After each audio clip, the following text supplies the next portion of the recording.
What's up, everybody? Who likes blue? This is really cool. This is a little tiny.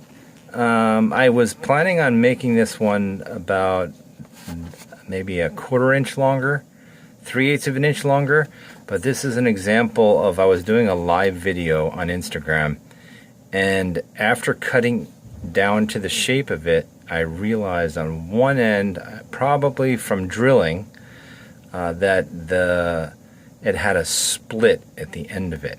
And so I ended up by, after turning it down to shape, it was actually probably closer to double the length. I had to cut it down and then reshape it and polish it. But I'm glad I went ahead and still did that, because it came out incredible. It's really, really deep blue with a white. And just for an example, I have a piece of the acrylic here that it starts out as. And depending on, it's not a very transparent blue, so until you get down to those ribbons, you don't really see it as much. So that's just an idea. It starts out square, I drill a hole in it, I cut it down to the shorter piece, drill a hole, and then turn it down around, and then this is the finished result.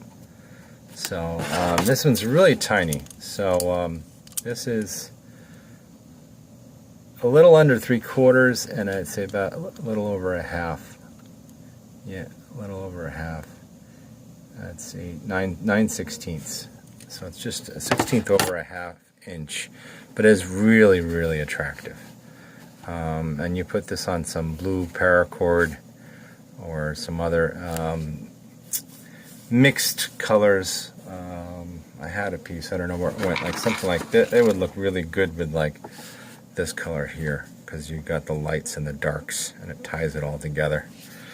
So if you're interested in this, go over to fiddlebone.com, have a look around, grab it while you can, and like, share, subscribe, and don't forget to follow us over on Instagram. I spend a lot of time posting pictures and communicating with people on Instagram. So thanks for watching, and have a wonderful day.